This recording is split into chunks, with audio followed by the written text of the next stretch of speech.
أعوذ بالله من الشيطان الرجيم. بسم الله الرحمن الرحيم.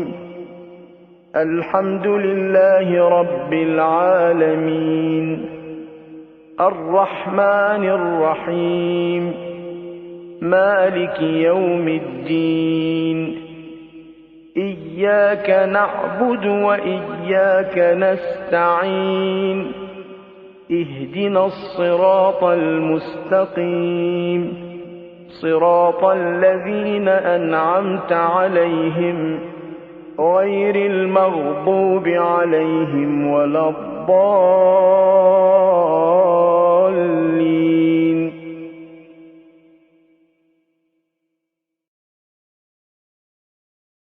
پورا مسئلہ قرآن نہج البلاغہ اور حدیث. ہاں پھر آخر میں آ کر ایک بات کہی گئی کہ یہ سب کچھ مسائل ہم کو بتانے کے بعد بھی کچھ چیزیں ایسی ہیں جنہیں خدا نے بالکل چھپا لیا سوائے خدا کے، اور جو خدا کی حجت برحق ہے ان کے علاوہ کسی کو اس کا علم نہیں. کچھ چیزیں پھر بھی چھپا لی. نمبر ایک، اسم اعظم.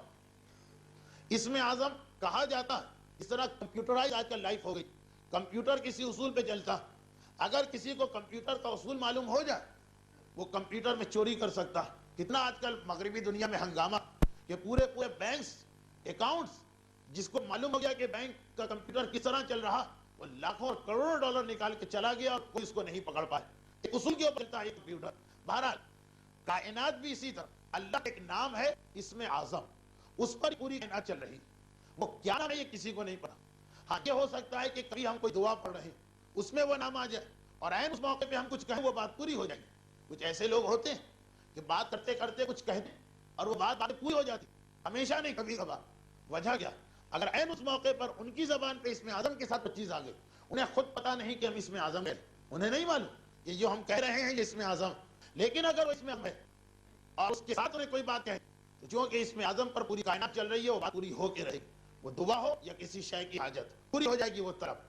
یہ ہے اسم اعظم. مگر عام آدمیوں کو نہیں بتایا گیا. موت کا بھی یہی مسئلہ کہ موت کا آنا برحق، لیکن چھپا لیا خدا نے. اب اگر آپ قرآن، نہج البلاغہ اور حدیثوں پر کتنی ہی ریسرچ کریں، موت کا وقت معلوم نہیں ہو سکتا ہے. وہ صرف راز الہی ہے جو ائمہ معصوم کو ہوا کسی کو نہیں. تیسری چیز شب قدر. شب قدر دیکھیں ہم میں سے ہر ایک 2 4 10 20 بلکہ یہاں 40 شب قدر کے اعمال کرنے والے بھی لوگ موجود ہوں گے. اتنی ہم نے شب قدریں دیکھی، اتنی شب قدر کے اعمال کی، اتنی اس کی فضیلتیں سن. مگر یاد رکھیں کہ شب قدر کی اصل فضیلت کسی کو نہیں پتا. وہ صرف خدا کو معلوم ہے جو ائمہ معصومین کو راز منتقل ہوا. اور یہ میں نہیں کہہ رہا، یہ قرآن بھی کہہ رہا. انا انزلناہ فی لیلۃ القدر وما ادراک ما لیلۃ القدر.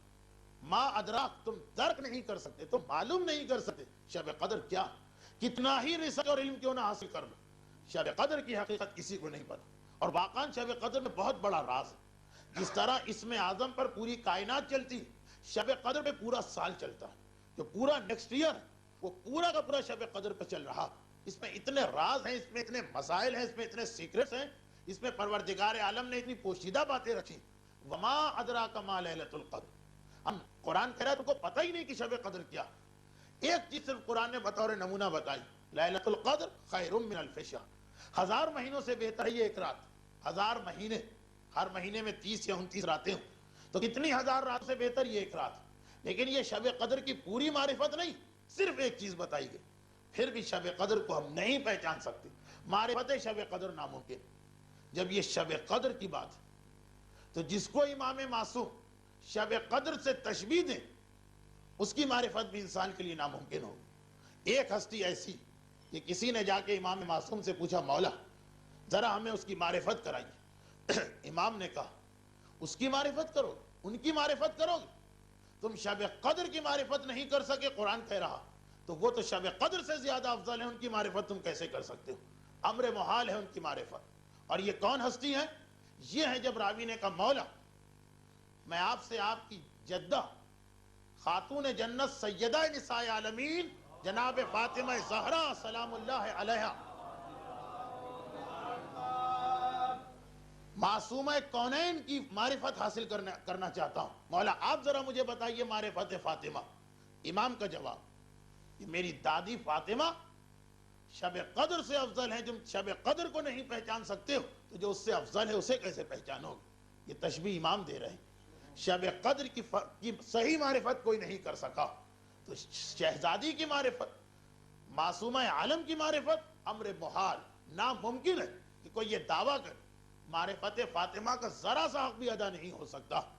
آج ولادت فاطمہ کی رات اور اہم ترین آیات اسلامی، اسلام کی اہم ترین عیدوں میں سے ایک عید ہے یہ رات. رسول کے گھر میں بیٹی پیدا ہو، اور جو ہمارے یہاں عقیدہ ہے، جو ہمارا عقیدہ کہ یہ پیغمبر کی واحد بیٹی، عمر ہے پیغمبر کی 45 سال، شادی کو گزر گئے 20 سال، 45ویں سال کی عمر، 20 سال کی شادی ہو گئی، اس کے بعد بیٹی پیدا ہو رہی.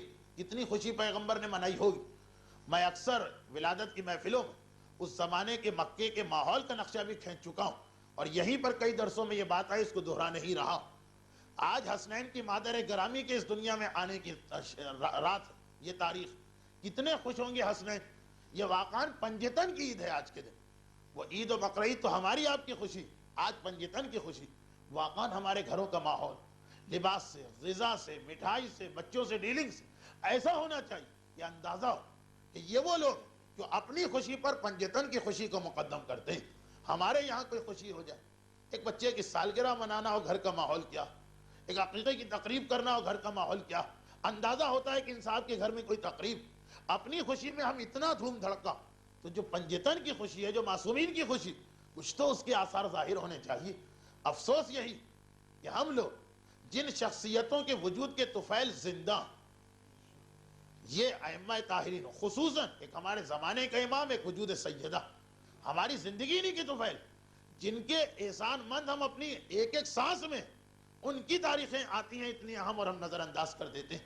رسم و رواج کی حد تک کہ مسجدوں میں نماز کے بعد ایک مختصر تقریر ہو گئی، کچھ امام باڑوں میں لائٹیں لگ گئی اور ختم مسئلہ. گھروں میں آنی چاہیے یہ خوشی. ہمارا وجود ان کے طفیل میں. وہ یم نہیں، روز قلورہ جو امام زمانہ کے بارے میں، وہ فاطمہ کے بارے میں بھی، کہ انہیں کے وجود کی برکت سے مخلوقات کو رزق مل رہا. وَبِوُجُودِهَا ثَبَّتَتِ الْأَرْضُ وَالسَّمَاءُ، یہ زمین اور آسمان وجود فاطمہ کی برکتوں سے قائم ہے. لیکن معرفت فاطمہ ایک ایسا چیپٹر اور باب کہ کوئی اس میں دخل نہیں دے سکتا. معصوم نے کہا کہ تمہاری عقلیں اس مسئلے تک نہیں پہنچ سکتی، تم اس منزل کو نہیں حاصل کر سکتے ہو. پھر آج کی رات صرف 2 جملے میرے فاطمہ کے 2 نام ہیں جن کے حوالے سے محفل ولادت آگے بڑھے گی، اور انہی کے حوالے سے آخری پیغام آپ تک پہنچے گا آج کے دن کا. خود یہ نام ہے فاطمہ. معرفت فاطمہ تو امر محال، لیکن نام فاطمہ. اچھا، فاطمہ کا لفظی مطلب شاید ہر سال کے درس میں آیا. پوچھا بھی گیا پیغمبر سے کہ کیا مطلب ہے؟ پیغمبر نے کہا فاطمہ یعنی آزاد کرنے والی. اللہ کے رسول، آزاد کرنے والی کیا مطلب؟ شہزادی کے لیے یہ نام کیوں؟ کہا اس لیے کہ تمام انبیاء و مرسلین اور تمام اولیاء خدا مل کر جتنے آدمیوں کو جہنم کی آگ سے آزاد کرائیں گے، اس سے زیادہ گناہگار فقط میری بیٹی فاطمہ کی شفاعت سے آزاد ہوں گے.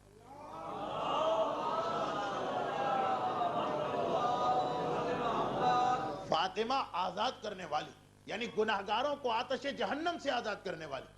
ہم نماز، روزہ، داڑھی، پردہ، خمس، حرام سے بچنے کا ذکر کرتے ہیں اور اس کی اپنی زندگیوں میں پابندی کرتے ہیں، مگر قطعاً یہ ہمارا عقیدہ نہیں کہ یہ چیزیں ہم کو جنت میں لے جائیں. نہیں، یہ انہی کا حکم ہے اور انہی کی سیرت اور لازم اسلام. ورنہ یہ سارے اعمال اپنی جگہ پر، جب تک کہ معرفت فاطمہ کا حق ادا نہ ہو جنت میں کوئی نہیں جا سکتا. مقدس سے اردبیلی جیسا شخص جس کا لقب مقدس، جس نے ساری زندگی حرام تو چھوڑے، مکروہ تو چھوڑے، کوئی مباح کام بھی نہ کیا، یا واجب یا مستحب، اور جس کی کیفیت یہ کہ ایک خط اگر کسی نے اس کو راستے میں دیا، وہ سواری پر تھا، پیدل چلا کہ نہیں، یہ خط کو لے کے اگر میں سواری پر بیٹھوں گا تو سواری کے مالک کے اوپر ظلم ہو جائے گا. اتنا مقدس. بعد وفات کسی نے خواب میں دیکھا کہ مولا کے روضے کے صحن سے گزر رہے ہیں. اے مقدس کیا حال ہے؟ اشارہ کی علی کی قبر کی جانب، اور کہا بس اسی صاحب قبر کی وجہ سے میں بچا تو بچا، ورنہ عذاب خدا تو آ ہی گیا. ایک نائب امام، ایک مجتہد، اتنا مقدس. بہرحال یہ عقیدہ ہے ہمارا کہ یہ نمازیں، یہ روزے، یہ سب ضروری، یہ فضول بیکار فالتو چیزیں نہیں، مگر ان سب کے بعد جب تک کہ شفاعت فاطمہ ہمیں نہ ملے ہماری بخشش امر ناممکن، ایک امر محال. اسی لیے فاطمہ کو نام ہی خدا نے وہ عطا کیا تاکہ جب کبھی کوئی مومن یہ نام پڑھے اور سنے اس کے دل میں امید پیدا ہوتی رہے. فاطمہ یعنی گناہگاروں کو آزاد کرانے والی. ہم کو بھی یہ فاطمہ کی شفاعت مل جائے. یہ نام فاطمہ ہی لوگوں کے دلوں میں امید پیدا کر دے. نام فاطمہ ہی لوگوں کو ایک سہارا دے دے. بڑے سے بڑے گناہگار کو بھی ایک سہارا مل جائے، یعنی وجود فاطمہ. آج بھی میں اپنے آپ کو بدل لوں تو شہزادی کی شفاعت مل سکتی. اور کتنی عظمت ہے اس نام میں، کتنی برکت ہے اس نام میں. ایک واقعہ میں سنا دوں جو حال کا واقعہ، حال کا مطلب ہے اس صدی کا، آج کل کا تو نہیں. خاندان حکیم، آپ نے یہ لفظ سنا، خاندان خمینی، خاندان خوئی، خاندان بحر العلوم، خاندان کاشف الغطا. عراق میں اور ایران میں علماء کے خاندانوں کی بھی شہرت ہو جاتی. اسی طرح مجتہدین کا ایک خاندان ہے جو کہلاتا ہے کشمیری خاندان، اس لیے کہ اصلاً وہ لوگ کشمیر کے تھے، کئی پشتوں پہلے حوزے میں پہنچ گئے تھے. کربلا معلیٰ میں آغائے کشمیری ایک مجتہد وہاں کی کربلا معلیٰ کی. یہ واقعہ شہید دست غیب شیرازی نے بھی اپنی ایک کتاب میں لکھا، اور خود آغائے کشمیری کے پوتے سید مرتضیٰ کشمیری جو دبئی کے شیعہ علماء میں ایک انتہائی نمایاں شخصیت ہے، ان سے بھی یہ واقعہ مجھے سننے کا موقع ملا اور آغائے دست غیب شیرازی کے یہاں بھی دیکھا. اور اس کے علاوہ کربلا اور نجف میں یہ واقعہ اتنا مشہور کہ حد تواتر تک کہ آغائے کشمیری کربلا معلیٰ میں یہ آج سے 50-60 سال پہلے کی بات ہوگی، مجتہد ہیں اور بحیثیت ایک نائب امام زندگی گزار رہے ہیں کہ ایک شخص ان کے پاس پہنچا اور اس نے ایک سوال کیا. یہ سوال ہم جیسے ادنا طالب علموں سے بھی بہت کیا جاتا، علماء سے بھی میں نے پوچھا تو ان کی بھی جان لوگ سیکھ کر دیتے، اور آغائے کشمیری مجتہد ان سے بھی یہ سوال ہو رہا. اور یہ سوال اس لیے کیا جاتا کہ اس کے ساتھ لوگوں نے ایک فضیلت، ایک معجزہ منسوب کر دیا. سوال یہ ہے کہ یہ بتائیے حضرت موسیٰ کی ماں کا کیا نام ہے. یہ سوال بہت زیادہ ہوتا، حضرت موسیٰ کی ماں کا نام بتائیے. اچھا، اس لیے کہ عوام میں شہرت یہ کہ مادر موسیٰ کا نام اگر کسی قفل پہ لیا جائے تو قفل کھل جاتا. ایک چیز یہ مشہور ہو گئی. یہ دوسری بات ہے کہ حضرت موسیٰ کی ماں کا کوئی مستند نام تاریخوں میں نہیں، ہر کتاب میں الگ نام ہے. ایک دفعہ میں نے لسٹ بنائی تھی شیعہ سنی تمام کتابیں ملا کے، تو 21 نام تک نکل آئے تھے جو مورخین نے لکھے. کسی نے ایک نام، کسی نے ایک نام، کسی نے ایک نام، کسی نے ایک نام. اگرچہ یہ دوسری بات ہے کہ سب سے زیادہ مشہور ان میں سے یو جائید، جو علامہ مجلسی نے بہار میں بھی لکھا ہے، حیات القلوب میں بھی لکھا، یو جائید. بہرحال یہ تو ایک ضمنی بات. آغائے کشمیری کے پاس کوئی آدمی پہنچا اور کہا کہ مادر موسیٰ کا نام مجھے بتا دیجئے، آپ عالم ہیں، نائب امام. انہوں نے حیرت سے پوچھا کہ اس نام کی تمہیں کیا ضرورت پڑ گئی؟ 4000-6000 سال تو ہو گئے حضرت موسیٰ کو، کون سا ان سے رشتہ یا کوئی ایسا معاملہ کرنا ہے کہ ان کے باپ ماں خاندان کی تحقیق کرنا ہو، تمہیں مادر موسیٰ کے نام کی کیا ضرورت پیش آ گئی؟ تو اس نے اپنی کوئی مجبوری بتائی کہ بہت ہی کوئی قیمتی شے ہے، بند ہے فلاں جگہ، قفل لگ گیا، چابی کھو گئی ہے، یہ نام پتہ چل جائے، قفل کھلے تو جان میں جانا.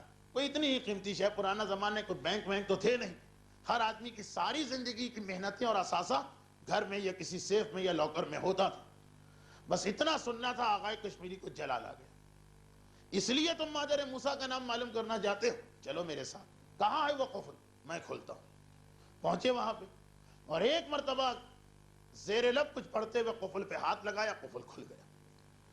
وہ آدمی خوش بھی بہت ہوا، مگر آگے بڑھ کے ایک مرتبہ گزارش کی، کیا ہے آغائے کشمیری، آپ نے میرا مسئلہ تو حل کر دی. یعنی پوری زندگی کے اثاثے کا مطلب اس کی جان جو تھی بس سمجھئے کہ نکلنے کے قریب تھی اگر یہ تالا نہ کھلتا. لیکن یہ کہ آپ یہ نام بتا دیجئے، آئندہ بھی کبھی ضرورت پڑے تو کام آ جائے.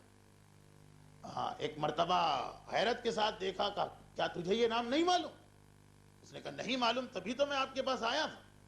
آغائے کشمیری کہتے ہیں تمہارا کیا خیال ہے، میں نے کون سا نام لیا؟ کہا کہ وہی حضرت موسیٰ کی ماں کا نام. کہا غلط تو نے کہا، میں نے مادر موسیٰ کا نام نہیں لیا، میں نے اپنی ماں کا نام لیا.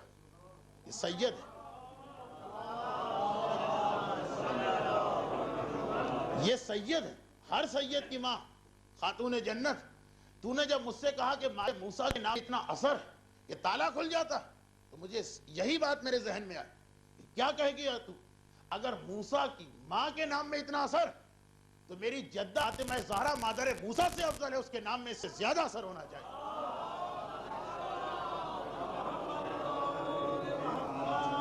ان کے نام میں، اور حقیقت یہ اسم اعظم کی تقریریں جب کبھی میں کرتا ہوں تو بعض لوگوں کے ذہن میں خیال بھی آتا ہے، سوال بھی کرتے ہیں، ارے اسم اعظم تو خیر ہے اسم اعظم، آپ کو اتنا عظیم ترین یہ نام فاطمہ عطا ہوا ہے بارگاہ الہی سے، اگر واقعا اسی اعتقاد کے ساتھ جو اعتقاد آغا کشمیری نے ظاہر کیا، انسان اسی ایک نام کو استعمال کرنا سیکھ جائے، کائنات کا ہر مسئلہ حل ہو سکتا، آپ کی ہر مصیبت دور ہو سکتی، آپ کی ہر پریشانی، یہی نام فاطمہ، یہ نام آپ کی ہر پریشانی کو دور کرا سکتا۔ ہماری قسمت ہی ایسی، بعض لوگوں کی حالت دیکھ کے ایسا لگتا کہ قیمتی ترین شے ہمارے پاس ہے، اسے نظر انداز کرتے ہیں اور مثلا پتھروں کے پیچھے دوڑتے ہیں، ہیرے اور جواہرات ہاتھوں میں موجود ہیں اور ہم پتھروں کے پیچھے دوڑ رہے ہیں۔ نام فاطمہ جس ملت کو عطا ہو گیا، اب اس کے بعد کوئی مسئلہ نہیں، شرط یہ کہ اعتقاد اتنا ہی کامل، یہ نام فاطمہ کی برکت۔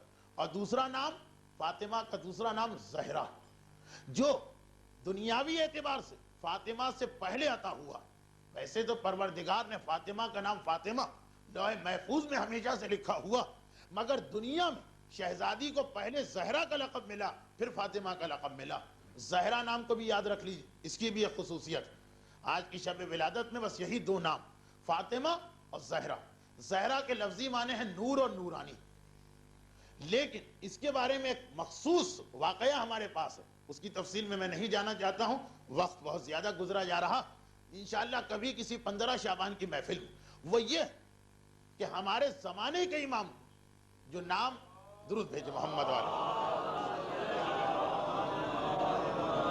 ہمارے زمانے کے امام کو جو نام سب سے زیادہ پسند ہے وہ زہرا، اسی لیے اگر آپ امام زمانہ کو کسی بھی حوالے سے بلائیں وہ آئیں گے، چاہے آپ ان کا اپنا نام لیں مہدی، چاہے کہیں صاحب العصر، چاہے کہیں قائم آل محمد، چاہے کہیں حجت خدا، لیکن جو نام امام کو سب سے زیادہ تڑپا دیتا ہے یبن الزہرا، اے فرزند زہرا، امام زمانہ کو اگر یبن زہرا کہہ کے مخاطب کرے بس عجیب کیفیت ہوتی ہے امام، اس نے مجھے میری دادی کے اس نام سے پکارا، اس کی مدد تو سب سے پہلے کی جائے گی۔ یہ وہ نام جو مخصوصاً امام زمانہ کے لیے مخصوص ہے، یبن الزہرا، زہرا کے نام میں کچھ ایسی تاثیر، کچھ ایسی برکت، کچھ ایسی کشش، کچھ ایسی طاقت کہ امام زمانہ بھی اس لقب پہ سب سے زیادہ تڑپتا، اسی لیے اکثر علماء کے مشاہدات میں بھی کہ باقی القاب کے مقابلے میں اگر امام کو بلاتے وقت آپ یبن زہرا کہہ دیں، آپ دیکھیں گے کہ اس کا اثر کتنے جلدی ہو رہا۔ یہ لقب زہرا شہزادی کو کیسے ملا؟ فاطمہ کے معنی تو پتہ چلے آزاد کرنے والے، آزاد کرنے والی، زہرا کے معنی نورانی، تو کیوں زہرا کہا کیوں گیا فاطمہ کو؟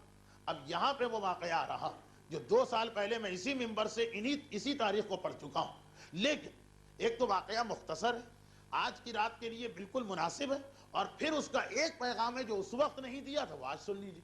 2 سال پہلے صرف تاریخ پڑھی تھی، آج اس سے ایک پیغام دے کے مسئلہ حل کرنا، یعنی وہ واقعہ اس بات کے لیے کہ زہرا کو زہرا کیوں کہا گیا، شہزادی کو زہرا کیوں کہا گیا، یہ باپ اپنی بیٹی کو لقب دے رہا، مگر کیوں، کیا ایسی بات ہوئی تھی، اور اسی سے ہمارے لیے ایک پیغام۔ اب تک تو فضائل سیدہ آپ سن رہے ہیں، مگر آخری ایک جملہ مقصد فاطمہ ہے، اور وہیں پہ یہ محفل میلاد تمام۔ تاریخ کہتی کہ آج کی رات آ گئی، یہ کب کی بات ہے؟ جب اعلان رسالت کو 5 سال ہوئے، پیغمبر کی عمر 45 سال کی ہے، صحیح روایت کی بنیاد پہ خدیجہ طاہرہ کی عمر 48 سال ہے، لیکن عام طور پہ یہ ہے کہ خدیجہ 60 سال کی تھی، لیکن ہمارے اعتقاد سے چونکہ رسول اور خدیجہ میں 15 سال کا فرق نہیں تھا، 3 سال کا فرق تھا، خدیجہ 48 سال کی، رسول 45 سال کے، اعلان رسالت کو 5 سال گزرے ہیں، 19 جمادی الثانی کا دن ختم ہوا، 20ویں شب داخل ہوئی، خدیجہ طاہرہ حاملہ ہے، رات شروع ہوئی، بے چین ہو گئی اور سمجھ گئی کہ وقت وضع حمل قریب آ رہا، یہ وہ وقت ہے کہ انسان اس وقت قریب پڑوس والوں کو مدد کے لیے بلاتا ہے۔ دنیا کے ہر معاشرے اور سماج میں یہ ایک ان ریٹن لا موجود ہے کہ اس موقع پر عورتیں ایک دوسرے کی مدد کرتی، اور ہماری شریعت میں تو واجب ہے کہ اس موقع پر دوسروں کی مدد کرنا واجبات میں سے ایک واجب۔ خدیجہ طاہرہ نے پیام بھیجا پہلے اپنے پڑوس کی عورتوں کو، محلہ بنی ہاشم چونکہ خدیجہ طاہرہ کے گھر سے خاصا دور ہے، آپ میں سے جو مکے کی زیارتیں کر چکے ہیں وہ میرا جملہ فوراً سمجھ گئے ہوں، بہت دور، رات کا وقت ہے، مکے کی رات، یعنی 1400 سال پہلے کی بالکل سناٹا. تو فطری طور پر پہلے پڑوس کی عورتوں کو پیغام بھیجا کہ یہ میری کیفیت ہے، اس وقت میری مدد کو آؤ. وہاں سے بڑا عجیب جواب آیا، بڑا عجیب جواب. اے خدیجہ، ہم تو اس دن کو ڈھونڈ رہے تھے اور انتظار کر رہے تھے کہ یہ دن آئے تاکہ ہمیں بدلہ لینے کا موقع ملے. بدلہ لینے کا.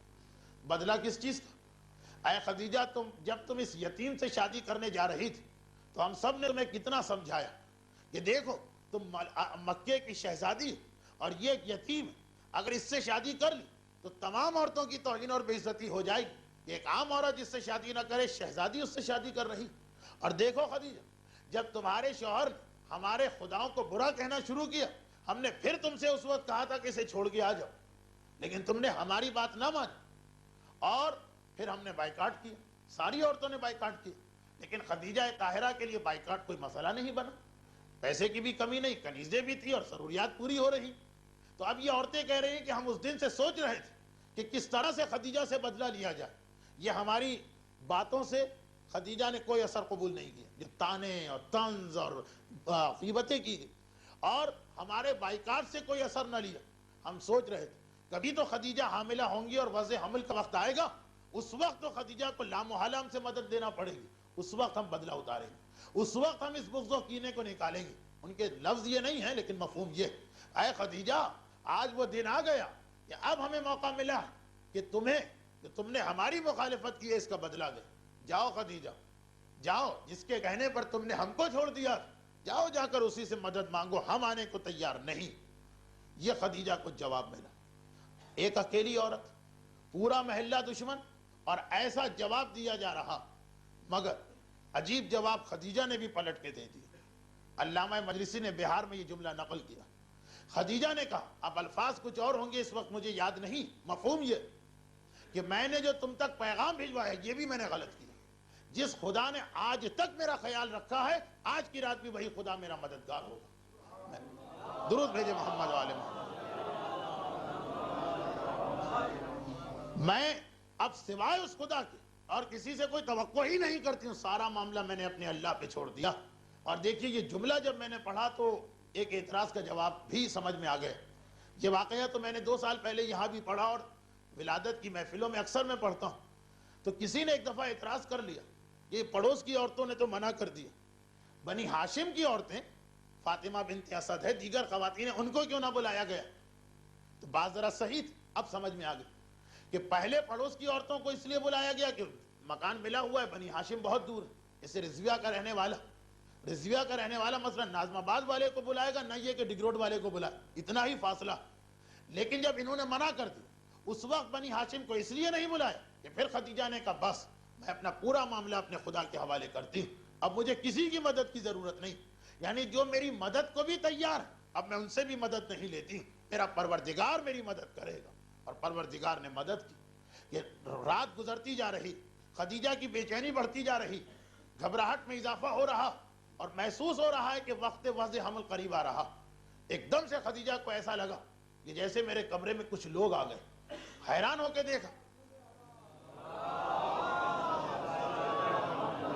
کے دیکھا تو 4 خواتین نورانی چہرے والی نظر آئیں. عجیب بات یہ، ان کا لباس ایسا کہ جو عرب میں رائج نہیں، لیکن ان کی شکل و شباہت بالکل بنی ہاشم کے مطابق. حیرت یہ کہ یہ آئی تو کہاں سے آئی؟ دروازے بند، کھڑکیاں بند. آپ کو پتا ہے کہ رات کے 3 بجے ہلکی سی آواز بھی بہت بڑی آواز بن جاتی. اس وقت دروازہ اگر کھلتا، خدیجہ کو احساس تو ہوتا یہ آ کہاں سے گئی.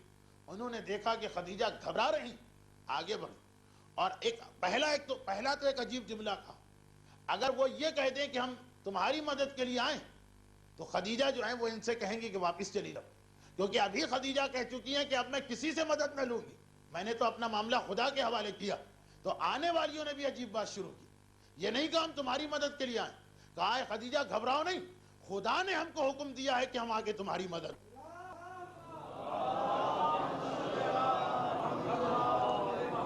نام خدا لے لیا تاکہ خدیجہ کے دل میں وہ جھجک نہ رہے کہ میں تو خدا سے مدد لے رہی ہوں، ان سے مدد کیوں نہیں، ہم تو خدا کی طرف سے آئیں. پہچانو میرا نام سارہ، میں ابراہیم کی بیوی، اور یہ دیکھو میرے ساتھ آسیہ آئی، یہ جنت میں تمہاری ساتھی ہوں گی. وہ روایت کے پیغمبر کی شادی جنت میں خدیجہ کے بعد جناب آسیہ سے، اور یہ کلثوم ہے موسیٰ کی بہن، اور انہیں پہچانو یہ مریم ہے عیسیٰ کی مادر گرامی، ہم تمہاری مدد کے لیے آئیں۔ اچھا پورا واقعہ جو ہے وہ تو میں کئی دفعہ پڑھ چکا ہوں، آج وقت نہیں ہے اس لیے مختصر کر رہا ہوں۔ واقعے کی تکرار میں حرج نہیں ہے، لیکن وقت کی کمی کی وجہ سے ہم تمہاری مدد کے لیے آئیں۔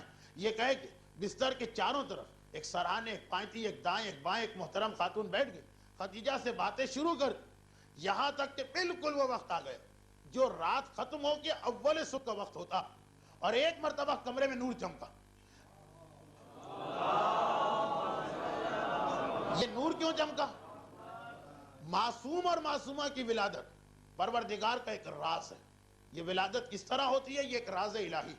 تو جس وقت معصوم یا معصومہ دنیا میں آتا تو اس وقت نور کی ایک چادر اس طرح سے کمرے میں آ جاتی کہ خود معصوم کی ماں کو بھی پتہ نہیں چلتا کہ میرے یہاں ولادت کس طرح سے ہوئی، ماں کو بھی پتہ نہیں چلتا۔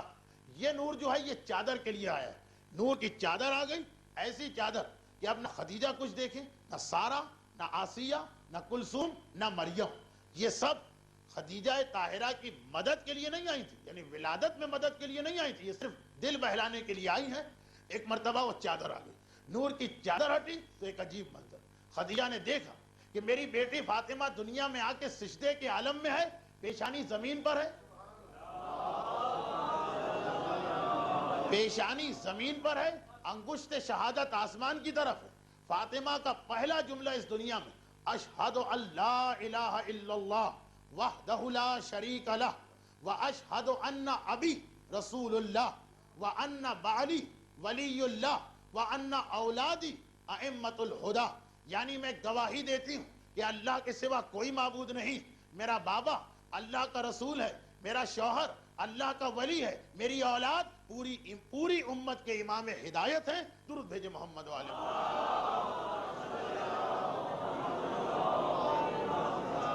اب ایک جملہ یہ کہہ دوں، اس دنیا میں تشریف لانے کے بعد سب سے پہلا تعارف جو فاطمہ کا ہوا وہ سجدے کے حوالے سے ہوا، سب سے پہلا عمل، سب سے پہلی عبادت جو فاطمہ نے کی وہ سجدہ۔ فاطمہ کے ماننے والے یہ بات یاد رکھیں، معصوم کی زندگی کا خلاصہ یہ ہوتا، سجدے سے زندگی شروع ہوتی ہے، سجدے پہ زندگی ختم ہوتی ہے، وقت ولادت سجدہ، وقت شہادت سجدہ۔ اب معصوم کا ماننے والا ہی اگر سجدے سے نفرت کرے تو یہ کتنا معصوم کی سیرت کے تضاد اور مخالفت ہو رہی۔ خیر واقعہ تو بڑا طولانی، اس کو میں بیان نہیں کر رہا ہوں، انشاءاللہ کسی اور محفل ولادت میں یہ واقعہ آئے گا، صرف اس کا خلاصہ بس یہاں پہ واقعہ میں نے روک دیا۔ اس حالت میں فاطمہ کو آسیہ نے بھی دیکھا، مریم نے بھی دیکھا، کلثوم نے بھی دیکھا، سارہ نے بھی دیکھا، خدیجہ نے بھی دیکھا، اور پھر جیسے ہی شہزادی نے چہرہ سجدے سے اٹھایا، اب واقعہ نور سیدہ ظاہر ہوا جس نے اس پورے کمرے کو نورانی کیا، نہیں پورے مکے کو نورانی کیا، پورے حرم کو نورانی کیا۔ جملہ ہے امام کا، ما بین المشرق والمغرب، ایسٹ سے ویسٹ تک، مشرق سے مغرب تک دنیا کا کوئی علاقہ نہ تھا جس پر اس وقت نور زہرا کی کرنیں نہ پہنچی۔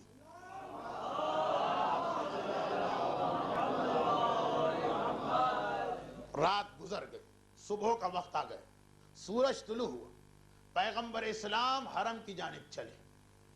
اب صبح سویرے خانہ کعبہ کے چاروں طرف عربوں کی بہترین بیٹھک ہوتی، سارے سردار، سارے قبیلے والے جمع ہوتے ہیں، گپ شپ مختلف موضوعات پر بات چیت۔ صبح کا وقت سرداروں کی مسندیں لگی، یہ ابو جہل، وہ ابو لہب، وہ ولید، وہ عتبہ، وہ شیبہ، اور اپنے اپنے قبیلے کو لے کے بیٹھے، مختلف عنوانات پہ گفتگو ہو رہی، اور ایک کونے میں مسلمان بھی سر جوڑے بیٹھے، بالکل ایک کونے میں پیغمبر کو آتا دیکھا، سارے مسلمان دوڑ کے آئے، مگر آج مسلمانوں کے چہرے پہ سوال لکھا ہوا نظر آ رہا، ہر مسلمان آج ایک سوالیہ نشان بن کے آ رہا۔ پیغمبر نے 1 2 3 4 سب کو دیکھا، کیا بات ہے، پریشان لگ رہے، سوال ہے تمہارے ذہنوں میں؟ کہا کہ ہاں اللہ کے رسول، آج جب ہم حرم میں داخل ہوئے تھے وہی صبح کے وقت جیسے ہی نماز کے لیے مصلی بچھایا، یعنی کھڑے ہوئے، سب مسلمان ایک ہی بات کہہ رہے ہیں، اور حیران و پریشان ہو کر اللہ کے رسول ایک دم سے ایک ایسی روشنی ظاہر ہو کہ پورا مکہ، پورا خانہ کعبہ، پورا حرم، پورا یہ ماحول اس نور سے جگمگا اٹھا۔ ہم حیران ہیں، ہم پریشان ہیں، ہم گھبرا گئے کہ یہ کیسی روشنی۔ آپس میں سب نے مشورہ کیا، کسی کی سمجھ میں نہیں آ رہا۔ پیغمبر اسلام نے مسکرا کے عجیب بات کہی، یہ حیران و پریشان ہونے کی بات نہیں ہے، یہ تو خوشی اور عید منانے کا دن۔ یہ جو نور کو دیکھا تم نے، حیران کیوں، پریشان کیوں؟ خوش ہو اور شکر کے سجدے کرو، اس لیے کہ میری بیٹی زہرا اس دنیا میں آئی۔ اب پتا چلا کہ فاطمہ کو زہرا کا لقب کیوں ملا۔ زہرا مانے نور، کیونکہ وقت ولادت نور فاطمہ نے ساری دنیا کو روشن کیا۔ تو مسلمانوں نے سوال کیا، اللہ کے رسول یہ کیسا نور ہے؟ کہا یہ میری بیٹی کا نور۔ اس دن سے فاطمہ زہرا کہلائی، یعنی زہرا کا لقب پہلے ملا، فاطمہ کا نام بعد میں ہمارے سامنے آیا۔ مسلمانوں نے گھروں میں جا کے عید کا اعلان کر دیا۔ اور دیکھیے عجیب بات، یہ وقت مسلمانوں کے لیے بڑے مظالم کا وقت تھا، وہ تاریخ میں نہیں بتا رہا، وہ بھی اس سے پہلے آ چکی۔ خلاصہ یہ کہ یہ وقت تھا، کوڑے پڑ رہے تھے، مسلمانوں کے سینوں پہ چکی رکھ کے پیسی جا رہی تھی، مسلمانوں کے گلے میں رسی باندھ کے گلیوں میں گھسیٹا جا رہا تھا، مسلمانوں کی پشت کو آگ سے جلایا جا رہا تھا۔ کسی کے گھر میں بیمار اور مریض ہو، عید بھی نہیں منائی جاتی، خوشی نہیں، لیکن یہ اتنی بڑی خوشی ملی کہ ان مصیبتوں کے درمیان مسلمانوں نے کہا ہم عید منائیں گے۔ اتنی بڑی خوشی، کوڑے کھاتے ہوئے عید منانا بڑا مشکل، آگ میں جلتے ہوئے عید منانا بڑا مشکل ہے، مگر پیغمبر اتنے خوش ہوئے۔ بات یہ، پیغمبر اتنے خوش ہوئے کہ پیغمبر سے محبت کرنے والے نے کہا کہ ہمیں اپنی جسم پر پڑتے ہوئے کوڑے یاد نہیں آ رہے، ہمیں رسول کی خوشی یاد آ رہی۔ آگ میں جلنے والے نے کہا یہ آگ ہمیں نہیں جلا رہی، رسول کا دل خوش ہے۔ یہ اصول ایمان ہے کہ اپنی خوشی سے زیادہ رسول کی خوشی کو یاد کرنا ہے۔ بس یہ تو واضح ہوا، فاطمہ فاطمہ کیوں کہلائیں، زہرا زہرا کیوں کہلائیں۔ اب ایک آخری سوال اور بات ختم، اب گفتگو ختم، بس یہ پیغام میرا ایک سوال، یہ کراچی میں خدا نہ کرے کہ زلزلہ ہے، سبھی لوگ متاثر ہوں گے، مومن کافر مشرک منافق بے دین دیندار، سب کے ذہن میں سوال ہوگا کہ کیا ہو رہا۔ مکے میں ایک ایسا نور کہ پورا مکہ جگمگا اٹھا، سارے مسلمان گواہی دے رہے ہیں، ولید بھی تو اسی مکے میں ہے، عتبہ بھی تو اسی مکے میں ہے، شیبہ بھی تو اسی مکے میں ہے، ابو جہل بھی تو اسی مکے میں ہے، ابو لہب بھی تو اسی مکے میں ہے۔ صبح کا وقت تو ہے ہی بات چیت اور گپ شپ کا وقت، یہ مسلمان جس مسئلے پہ پریشان ہیں، یہ لوگ کیوں پریشان نہیں؟ چلیں ٹھیک ہے، وہ رسول سے نہیں پوچھیں گے، آپس میں تو کوئی بات کرتے نہیں، وہ تو اتنے بے خبر بیٹھے ہیں جیسے ان کو پتا ہی نہیں کہ یہ کیا ہوا ہے۔ عجیب بات، زلزلہ آئے گا سب کو پتا چلے، تو یہ کیا ماجرا کہ ایک ہی مکے میں ابو جہل اور ابو لہب پتہ ہی نہیں چلا کہ نور چمکا، مسلمانوں کو پتا چل گیا۔ کوئی بات ہے، کوئی راز ہے، کوئی فرق ہے؟ بس وہی آج کا پیغام۔ وہ راز کیا ہے؟ وہ کافر تھے، یہ مسلمان ہیں۔ کیا مطلب اس جملے کا؟ وہ کافر تھے، گھروں میں گئے ہوں گے، رات کو شرابیں پی گئی ہوں گی، گانے سنے گئے ہوں گے، ناچ دیکھے گئے ہوں گے، اور دنیا بھر کے خرافات کے بعد آدھی رات کو جو پڑھ کے سوئے ہوں گے تو دن چڑھے بیدار ہوئے ہوں گے۔ جیسے شب جمعہ 11 بجے 12 بجے 1 بجے 2 چینل پہ ایک ساتھ فلم آ رہی ہوتی ہے، ختم ہوتے ہوتے 12-1 بج گئے۔ اب جو مومن سوتا ہے تو 8 یا 9 یا 10 بجے کی خبر لاتا، جتنا دیر سے رات کو سوئیں گے اتنا دیر سے صبح کو اٹھیں گے۔ تو ابو جہل ابو لہب ولید اور عتبہ کا تو شغل یہی، وہ دیر سے اٹھے، ان کو پتہ ہی نہ چلا کہ 4 بجے صبح کیا ہو گیا۔ یہ مسلمان ہے، اور مسلمان کہتے ہی اس کو ہیں کہ جو نمازی بھی ہوتا۔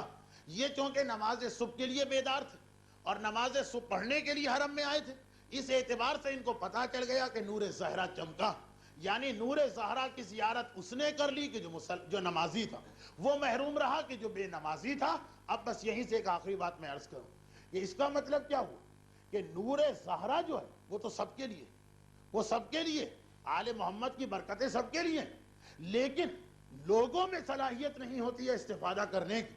بارش بنجر زمین پہ بھی برسے، زرخیز زمین پر بھی، بنجر زمین ویسی کی ویسی رہے گی، زرخیز زمین کے اندر سبزہ پیدا ہو جائے گا۔ نور زہرا، نور وجود فاطمہ سب کے لیے برکت ہے، لیکن جو پڑھے سوتے رہے اور نماز قضا کر دی وہ نور زہرا کی برکتوں کو حاصل نہ کر سکے، اور جو اٹھ کے نماز پڑھ رہے ہیں انہوں نے نور زہرا کی برکتوں کو حاصل کیا۔ تو ایک چیز واضح ہو کہ وجود فاطمہ، نور زہرا سب کے لیے باعث برکت ہے، لیکن صحیح معنوں میں وہی استفادہ کریں گے کہ جو نمازی اور خصوصاً صبح کے وقت کے نمازی اور جو ایسے وقت میں پڑھے سوتے رہتے ہیں۔ وجود اہل بیت فائدہ پہنچاتا ہے مگر وہ اس فائدے کو حاصل کرنے کے قابل نہیں ہوتے. اور یہی جملہ جو جناب زہرا کے بارے میں ہے یہی فرزند زہرا کے بارے میں بھی ہے کہ جب زمانے کا امام آئے گا تو نماز صبح کے وقت آواز لگے گی کہ آؤ مدد کو. مومنین میں بھی جو اس وقت سو رہے ہوں گے وہ سو نہیں رہے ہوں گے, وہ کھو رہے ہوں گے, اور جو اس وقت بیدار ہوں گے وہی امام زمانہ کی مدد کو پہنچیں گے. تو امام زمانہ کے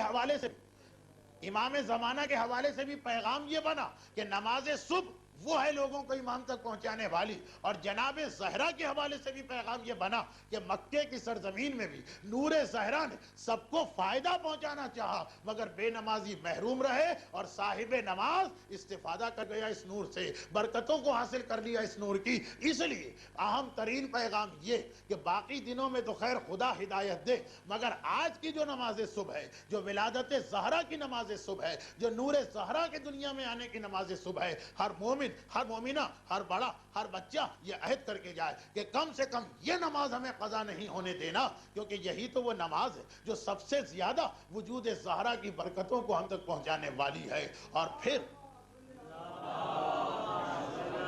پھر اس وقت ہم اس جناب زہرا ہی کے توسط سے بارگاہ الہی میں بھی طلب دعا کر سکتے ہیں کہ پروردگارہ فاطمہ کے نام کی برکتوں کا واسطہ ہمیں بھی اس گروہ میں شامل فرما کہ جو شفاعت فاطمہ سے آزاد ہونے والا.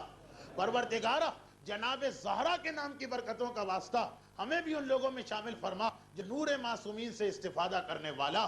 پروردگارہ دنیا کے حکمرانوں کا طریقہ کار یہ کہ خوشی کے موقع پہ قیدیوں کو آزاد کیا کرتے ہیں. آج کائنات کی عظیم ترین خوشی ہے, تو کائنات کا حاکم, تجھ سے یہی دعا کہ ہم میں جو گناہوں کی قید میں مبتلا انہیں اس قید سے آزاد فرما, اور جو مصیبتوں کی قید میں مبتلا انہیں اس مصیبتوں کی قید سے آزاد فرما, اور جو بیماری کی قید میں مبتلا اسے اس قید بیماری سے رہائی دلوا. پروردگارہ فاطمہ زہرا کے وجود کی برکتوں کا واسطہ ہمیں اس قابل بنا کہ ہم فاطمہ اور آل فاطمہ کی شفاعت اس دنیا اور آنے والی دنیا میں حاصل کر سکیں. پروردگارہ بحق فاطمہ زہرا ہم میں سے ہر ایک کی تمام جائز حاجتوں کو پورا فرما. پروردگارہ اس خوشی کو ہمارے مرحومین تک جو جناب زہرا کے ماننے والے ہیں پہنچانے کے لیے جملہ مرحومین کو بحق فاطمہ دنیا آخرت کی اور قبر کی ہر مصیبت سے رہائی دلوا. اور پروردگارہ بحق مصائب فاطمہ زہرا اور خصوصاً ان مصائب کا واسطہ جو خود فاطمہ پہ ڈھائے گئے, ان مصائب کے انتقام کے لیے فاطمہ ہی کے بیٹے فرزند فاطمہ یبن زہرا اپنی آخری حجت امام زمانہ کے ظہور میں تعلیل فرما. ربنا تقبل منا انک انت السمیع العلیم